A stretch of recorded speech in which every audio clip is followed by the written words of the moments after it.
Welcome to Being Reintegrated. This is Tim Wright. So, I'm coming to you with information that hasn't quite been made available. So this is from my order, the Martinist Order of the Heart and Flame. Some of the GMs out there have asked what it is and what's going on. Essentially, the Martinist Order of the Heart and Flame is a research order.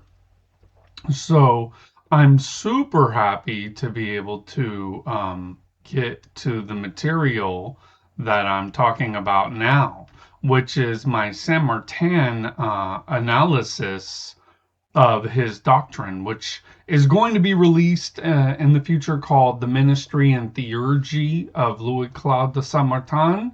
But I'm just going to give you some of it verbally for my Being Reintegrated subscribers.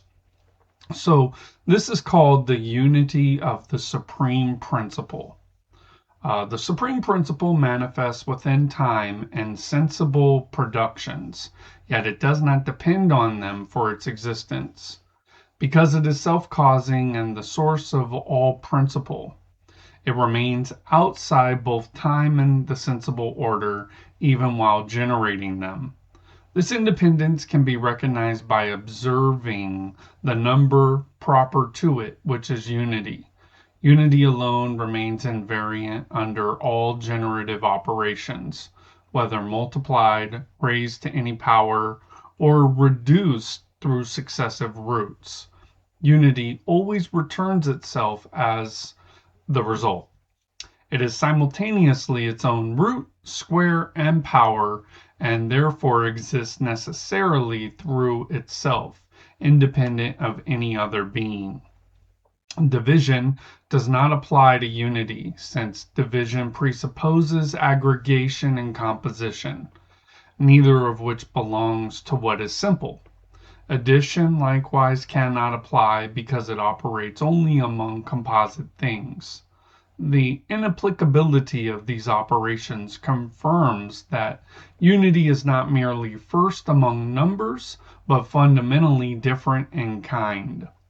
This principle requires a seat proportionate to it.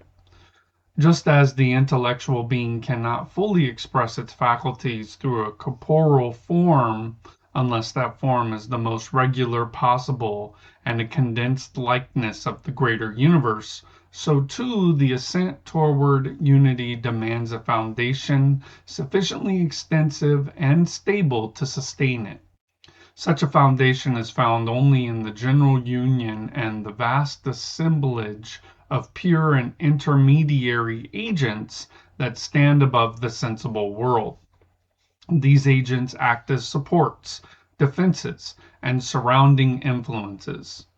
Through their ordered relation, one may rise with security and with true illumination toward the universal unity that governs and animates them all. Through this relation, these same pure and intermediary beings reveal that the agent entrusted with unity, bearing within itself life and clarity, is capable of producing in the human being what it produces in them, namely strength and peace proper to its nature. Its highest virtue consists in the desire to communicate these qualities as the source of all gifts and aids. I mean, that is just so profound. It's a synthesis of Saint Martin's natural table and errors in truth. So there's specific areas of research that are going into this that are part of the doctrinal foundation of the Order of Heart and Flame.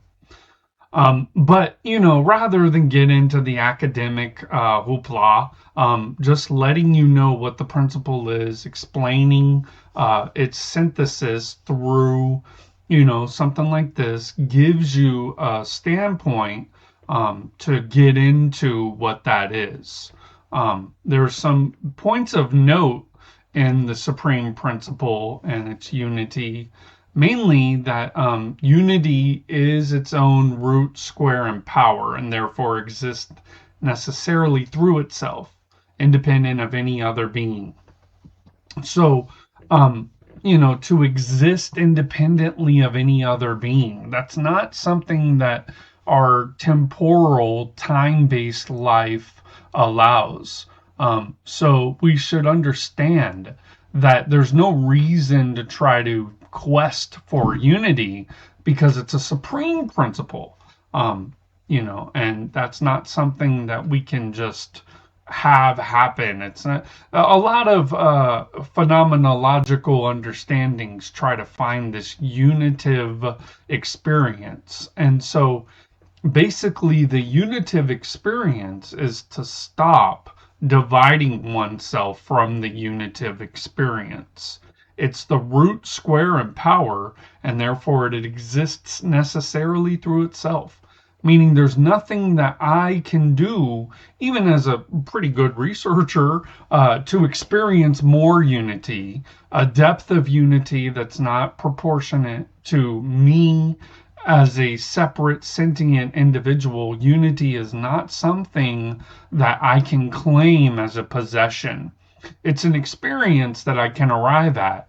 And the primary way of understanding how I'm not there is by what Ken Wilber calls preaxial judgment or evaluation. Preaxial judgment or evaluation is a non-unitive use of the mind that is for division. It divides and it divides and it divides. That's all it knows how to do. So preaxial evaluations are divisive in and of themselves. It says division does not apply to unity, since division presupposes aggregation and composition, neither of which belong to what is simple. And so I'm so profoundly shocked that Saint Martin has the framework to be able to talk about this in a way that makes sense. Um, so you're hearing it as a Patreon subscriber. You're hearing exclusive material to the Martinist Order of the Heart and Flame. And it's not the royal secret, so to speak. It's not the SI is nothing but someone who has a grounding in reality. It's not some kind of special quality or attribute that you get and then you wield it over others like some kind of skill set.